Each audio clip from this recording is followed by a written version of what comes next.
Chris from Good Roads. We are back down in the dungeon. Where we left off was I pulled the first blank out of the 3D printed mold, the homemade electric skateboard press, and I was pondering the possibilities that we had with regards to making graphics. Now, I could just paint something nice, or markers, spray paint on the bottom of the board, but I'm trying to build a system where I can make lots of boards, which means I kind of have to have repeatable graphics. And I got a dirty little secret to let you in on. I'm not a good printmaker. Nope. Took a screen printing class in college, loved it. I think it's an awesome art form, but I just suck at it. I'm just, I would need a lot of practice to get to the point where I think it would be worthwhile for me to screen print or block print on boards. So I'm trying to come up with something a little different. And I was looking around, looking at different graphic styles, looking at just stuff that inspired me. And I was out with a bunch of friends at a bar and I saw some graffiti. I saw some marker graffiti and thought it was really cool. Thought about the way that the paint drips and how that stuff is kind of interesting. And if you use graphic movements, you could probably make the same shape, but because you're using all these markers, something organic would happen. And all that's really neat. So I did a little research into them. They're called mops. New York City mops are the names for the kind of homemade markers that graffiti writers use. But the problem with them is they only get to be about that big. They put a really thin line. And I wanted big, kind of almost like enlarged paint stroke type gestures. So what I did was I started designing a system of my own 3D printable giant graffiti markers. So what I want to do in this video is explain the parts, and I will construct one, and then we'll test them all out, because I haven't even used them yet, and I'm really curious to see how they work. So for a little background, when I came to this, I was looking at a lot of calligraphy pens too, and calligraphy pens have this cool ability to change out the nibs. So you can have one handle and one pen and be able to write or draw a bunch of different lines with it.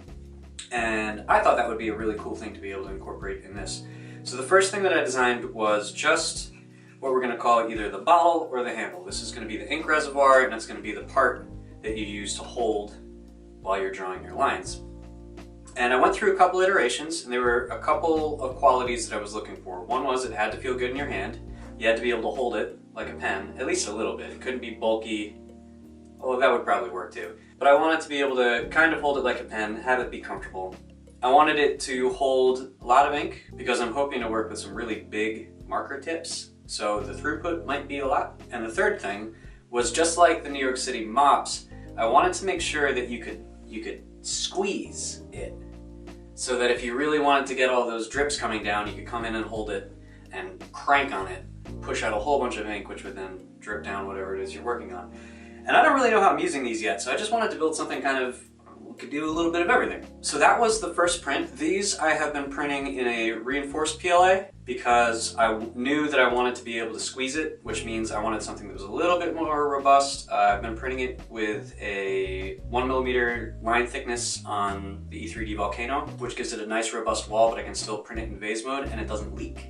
Very important. And I'm really happy with how it came out. It's super comfortable, and I've already stopped thinking about it. When you're designing a form and you stop thinking about how it works and just start using it, it means you've done the right thing.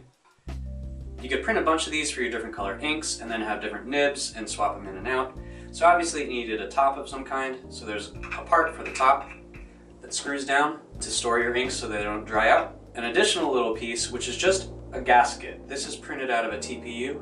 These are almost certainly going to be kind of sloppy, messy markers anyway, but I did want to try to reduce leaking as much as possible. So I have a part for a gasket. Now initially I was trying to integrate the threads into the vase printed handle. It's probably just because I keep calibrating my printer to do things that are counterproductive to each other, like printing giant vase mode skateboard presses doesn't really lend itself to printing nice fine threads. So coming up against that wall, what I decided to do instead, and I can show you this on the one that's not completed, is the bottle handle and the threads are a different part. And this is very easy to print. This is very easy to print. And then at the end, you just pop it into place. And I'll show you how all that works when we get to constructing that piece later. This is kind of the entire set for the bottle. You've got the handle, you've got the threaded insert, you've got the gasket, and you've got a cap. And then we've got a selection of different nibs. And this is kind of how I'm thinking of them. Marker tips, felts, whatever you want to call them. This was the first one I made. It's a round nib. easy to print. It's got the opposite set of threads on the bottom. It's got a shoulder that matches with the shoulder on the bottle, so that if you grab that gasket and put it in place, you can screw the nib in. And with any luck, when there's ink in there, it'll flow down into it and you'll be able to write really large lines. The way that the nibs work is there is some kind of permeable absorbent material. I've been using sponge. There's a couple different kinds of foam that I want to try, but for now I'm just kind of running with this. There's the nib itself, there's the body of the nib itself, which is the part that screws into the bottle, and then a retainer ring. And when you take all of those apart, they look a little something like this. So this is the bottom of the nib, this is the retainer, and your tip material goes in the middle, and you clamp it down, super glue it, and then you've got one solid piece. Another little detail that I tried to incorporate into all of the nibs is they all have little veins. I don't know if this is going to help, but I kind of added them just in the hopes it would help the ink move more from the center of the tip to soaking out the whole thing, because I don't want it to be concentrated in the center. I really want to get the whole line width that we're working with here. And then I kind of went crazy, because once I had figured out the system of the bottle with a threaded insert, the nib bottom with a thread, a gasket, and a retainer, you can make these in whatever shape you want. I made a whole bunch of nibs. I was really curious because this is a pretty porous foam. The foam is actually a sponge for doing like plaster work. I got it from Home Depot. It comes in a bunch of different shapes and sizes. I got a small round one, I got a big fat guy, I got a small sheet. And I'm expecting that when you put down the brush and lift it up, it's gonna leave kind of lines, which is cool. But I was wondering if there was a way to get something that was maybe a little bit more even and smooth. So this nib is basically the exact same nib as this one, but it's got a piece of cloth over the foam, which will give it a different texture. I don't even know what these are gonna look like yet, but it should do something different. And I'm really curious and interested to see how that works out. The next thing I worked on was a long nib. So I figured this would be like your calligraphic marker, whereas you're writing curves one way, it gives you a nice wide stroke, and then as you move, it becomes a nice thin stroke. And it's like 3 inches wide, so you can do big gestural movements with it. This was actually a prototype for that. This one's got square corners. I ended up going with round corners on the final one, but this is just the same nib material as the round one. And kind of going the opposite direction from the one that's covered in cloth, this is another long nib that I made. The material for this is actually natural sponge from the ocean. I got this from the art supply store in the sculpture section. I guess you can use these to texture clay and stuff. And this is gonna give me some kind of wacky line, but a completely different material. Same system. You've got the nib and the retainer and the material all in place. The one that I'm gonna put together with you guys today is a square one. I think I'm probably gonna go with the plain foam for that. I'm also working on a nib that's kind of an oval shape. I'm not quite done with that yet, but I'm hoping that similar to the long nib, where you've got some thick and thin as you move it, it'll be able to do kind of dynamic strokes like that, but just with less variance. So this one is going to have a really fat line when it's drawing a fat line, and a really thin line when it's drawing a thin line. And the oval one is going to be, there's going to be less difference between the two. So that's the set that I'm working with, and possibilities are endless. You can make a marker nib that looks like a smiley face. You could make a marker nib that looks like Peru. Why not? As long as you can have a shape that can hold a threaded insert and some kind of thing to hold it in place, you can make whatever you want and with whatever you want. So I'm going to go ahead and put one of these markers together. I'm going to put the threads in the handle, put the gasket in place, cut out the absorbent material for a nib, assemble the nib, and then we're going to go through and test all of the nibs that I have, and we're going to find out together how they write and what they look like, which is risky but kind of exciting. Okay, so the first move that we need to do is we got to make sure that we can attach the nibs to the bottle. So we're going to take the threaded insert, some CA glue. I've been kind of going back and forth between the gel type and the very kind of liquid flowing type. I'm not sure I have a preference yet. But we're going to take some CA glue and run a bead around the insert, both sides. This is kind of working as a sealant too, so I actually imagine that epoxy would probably do a good job as well. And then you just insert it straight into the bottle top and clean up the squeeze out And try not to glue your hands to the bottle. The bottle is easy. Not gluing your hands to the nibs is a different story. And then to make the nib, so we've got our parts here for that. And I think for this square one, all of my other nibs are kind of domed. They've got soft round edges. Same thing here, actually in both directions. Even though it's a square nib, it's still domed off. This one I think I want it to be kind of a box. So what I'm gonna do, and you can do this, you can shape these however you want, but I'm going to trace out the shape of the nib onto my foam. And then with a knife, I'm gonna go in and just start cutting my shape out of the block of material that it comes from. And this is just a rough cut. We're gonna tune this up later. This is just to get you kind of like your stock, just the base shape of material that we're gonna refine later. And I find that it helps sometimes to kind of stretch, pull the edges apart, especially if you're having to make a very deep cut. Makes it a little easier to get a clean edge to the cut you're making. Pull that bad boy apart. There we go, and we're down to the cutting mat. And it's probably gonna be a little taller than I want, so I'll have to trim it down too. The next thing you wanna do is, just because this block fits, actually that doesn't fit, but we can trim it up real quick. I'm finding too that scissors work just as well as a knife for trimming this stuff down. Once your block fits on the bottom of the nib, you have to kind of trim the edges and chamfer them in so that you've got a piece of material that the retainer ring will fit over. And that piece of foam gets sandwiched between the retainer and the bottom of the nib, holding everything in place and sealing it up. So that's what we're gonna do.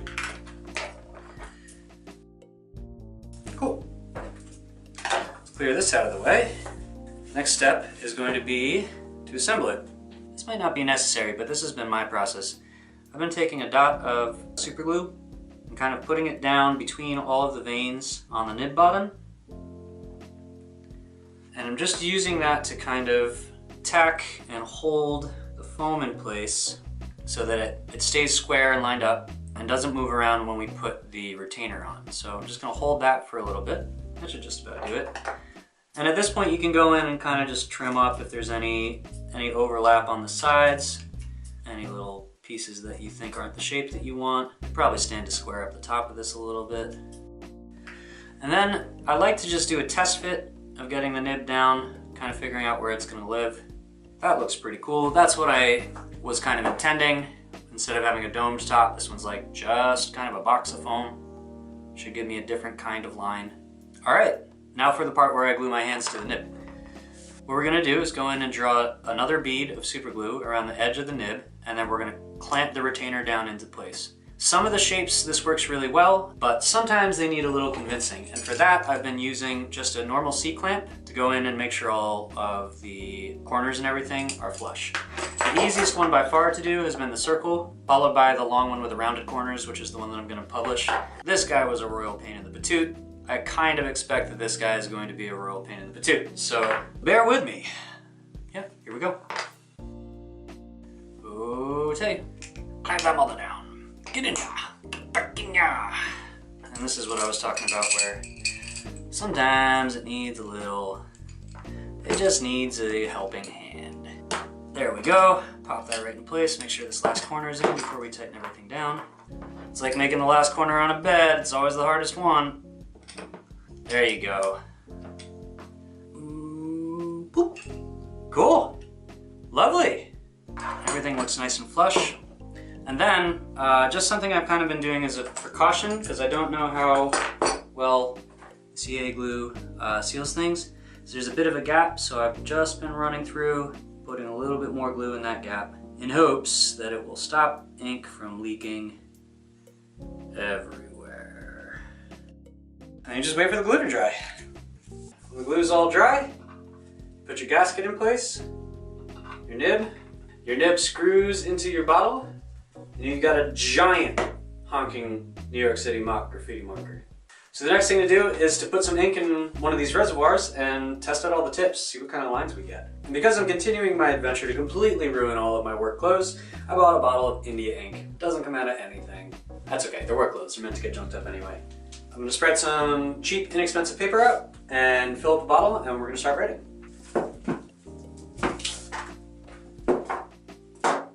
Ooh, I should have printed a funnel. Oh boy. I haven't used India ink in years. Oh my god, it's so very, very, very black. Actually went really well. There's ink in the bottle. It's very exciting. Well, it's always a good idea to start at the beginning. Let's try out this first round nib that I made. Got my gasket in, screw the nib into place. I wonder if I'm gonna have to like charge the tip. Squeeze. Oh! Oh! There's ink! Yeah, it's kind of like using a paint pen for the first time. Oh, dude, that is cool. Wow! It works. It works. That is a huge marker. Oh my god, that's so cool. All right. I ran to get a little cup of water real quick to put the used nibs in so that they don't dry out, so that I can wash them really thoroughly later. India ink will mostly wash out with water. Oh. I hope. Oh boy. Let's roll out some more paper. Look how drippy that is. This is awesome. I'm thinking I might just super glue the gaskets to the tops of the bottles so I don't always have to worry about it. But let's see how this one works out. Give it a couple squeezes. Oh, man, that is so cool. Oh, this nib's a little leaky. How's the line look? Dude.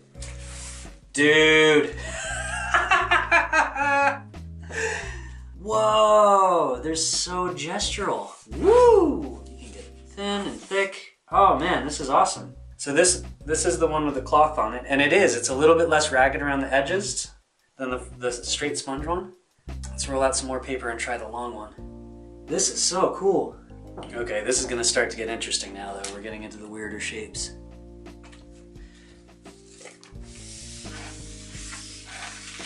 Yeah! Oh my god, that looks so cool. It's not quite getting all the way to the edges though. That's awesome.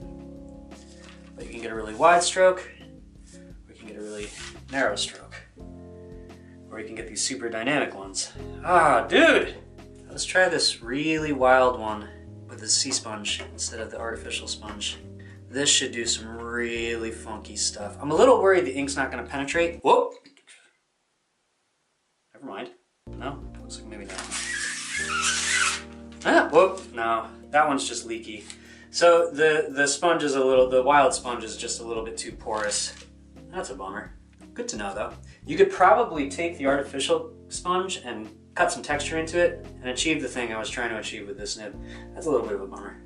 And then the last one, the one that we just made together, just based on what I saw in the previous few, I'm gonna trim a little bit off the top of this because I don't think it needs to be that deep to achieve that hard edge that I was hoping for. So I'm just gonna do a little snip, snip, snip, snip, snip.